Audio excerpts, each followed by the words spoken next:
अली के फ्लैट को थोड़ा देखने लगा तो मुझे बहुत सारी कड़ी मिली जिनमें वो वाली मूवीज थीं। मैंने वो वाली मूवी उठाई और किड प्लेयर में लगाकर देखने लगा। मैंने पूरी मूवी देख ली। मुझे बहुत अच्छी लगी। मूवी देखने के बाद मेरे जज्बात और बढ़ा उठे थे।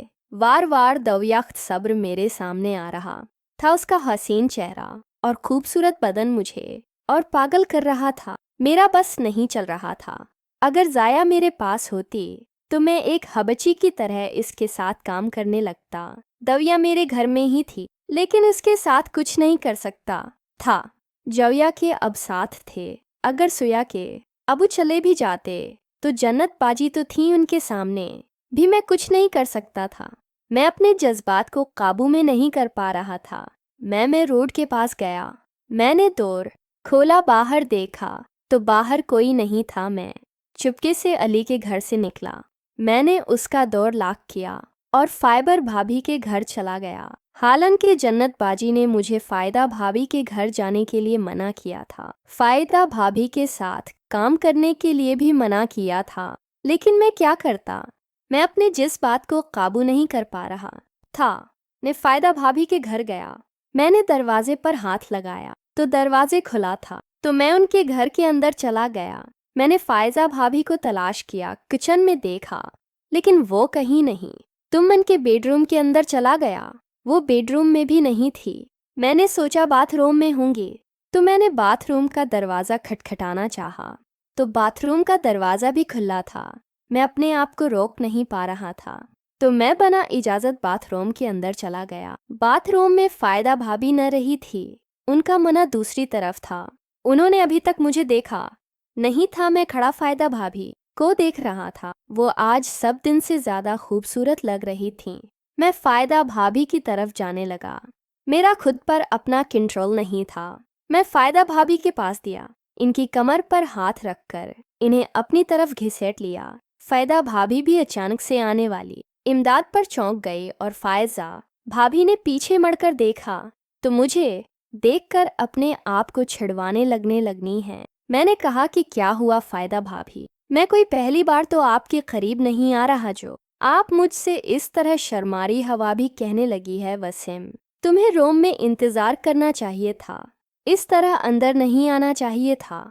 मैंने कहा फायदा भाभी, मुझे आपकी ज़रूरत थी। मैं अपने आप पर काबू नहीं रख पा रहा था तो फायदा भाभी कहने लगी है कि वसीम आप रोम में जाएं, मैं रोम में ही आती हूँ। मैंने कहा नहीं फायदा भाभी, मुझे अभी चाहिए और 80 जगह आपके साथ काम करना है। तो फायदा भाभी कहेंगे क्यों सेन, तुम पागल हो गए हो, ये कोई जगह है वो सब करने के लिए।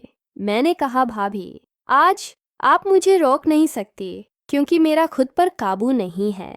मैंने फायदा भाभी को और करीब किया और फायदा भाभी मुझसे छोड़ना चाहती थी। वह अपने आप को छुड़ा ना पाए और हार मानकर अपने आप को मुझे सौंप दिया। मैंने बाथरूम में ही फायजा भाभी का काम किया और काम हो जाने के बाद जब मेरे इस बात थोड़े थोड़े ठंडे हुए तो मैं बद पर आकर लेट गया।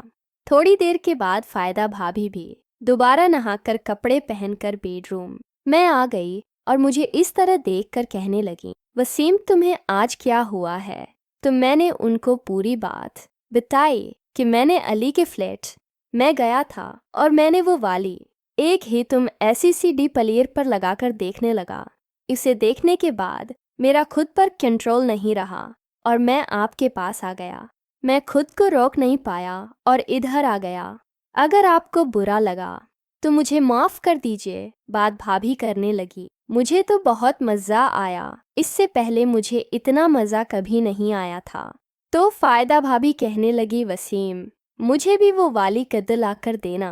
तो मैंने फायदा भाभी से कहा मैं अली से पूछकर उसे लूँगा और आपको लाकर दूंगा।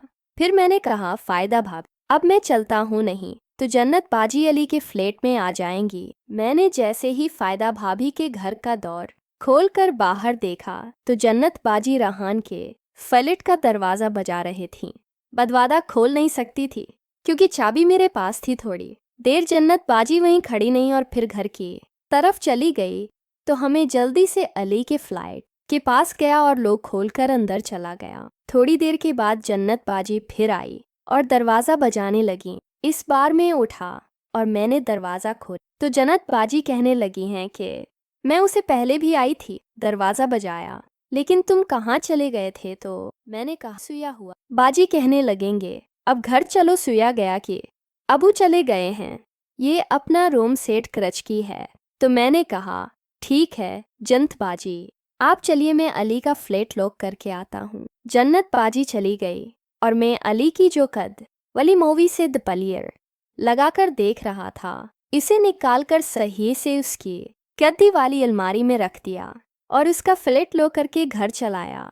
मैं घर आया और पहले जन्नत बाजी के रूम में गया। जन्नत बाजी अपने रूम में पढ़ाई कर रही थी, तो मैंने उनके रूम का दरवाज़ा धीरे से बंद किया और जोहिया के रूम में चला गया।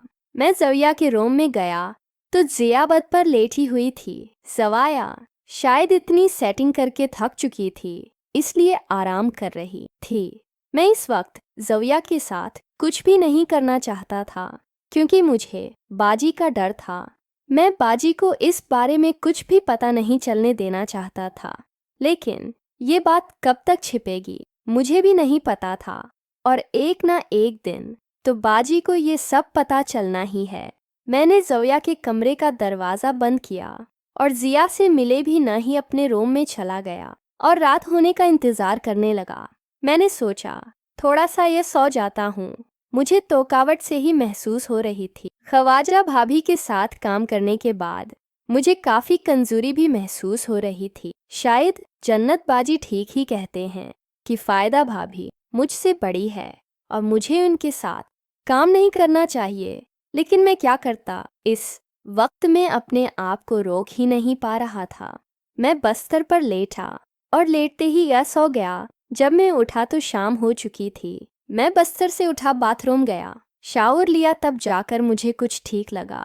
मैं कमरे से बाहर हाल में आया तो जिया और बाजी साथ मैं बैठकर तवो देख रही हैं, तो मैं अभी उनके पास बैठकर तवो देखने लगा। मैं तो ऐसे बात करना चाहता था, लेकिन जन्नत बज के सामने मेरी हिम्मत नहीं हो रही थी, तो मैं जन्नत वाली से ही बात करने लगा। मैंने जन्नत बारी से कहा कि बड़े आराम से बैठी हो, रात का खाना नहीं बनाना, मुझे तो भी से भूख लग रही है। तो जन्नत बाजी कहने लगे कि आज सेटिंग की वजह से मैं और जोया काफ़ी थक चुकी हैं, इसलिए खाना आज बाहर ही आएगा। मैंने जन्नत बाई से कहा बता दो मुझे क्या ऑर्डर करना है तो मैं कर देता हूँ, मुझे तो बहुत ज़ोर की भूख लगी है। जन्नत बाजी कहने लगी मुझे तो बिरयानी खानी है।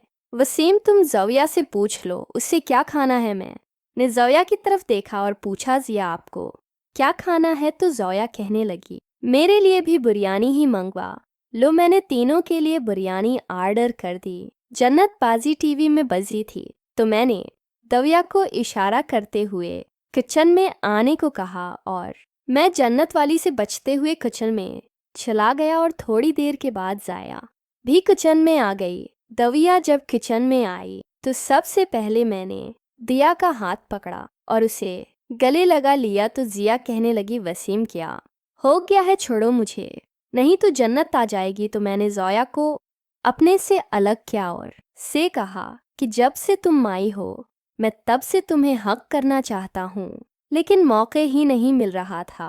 मैंने जोया से कहा कि जोया जब जन्नत बाजी सौन जाएंगी तो मैं तुम्हारे कमरे में आ जाऊंगा। तो जोया कहने लगी बीच में वो उठ गए और मेरे या तुम्हारे कमरे में चली गई तो फिर क्या होगा। मैंने कहा हाँ ये भी हो सकता है। तो दुआ करने लगी हूँ सी तुम्हें एक नींद की गोली ले आओ, वो नींद की गोली खाने के बाद हम जन्नत बाजी को दे देंगे ताकि वो रात के बीच ना उठ सकें।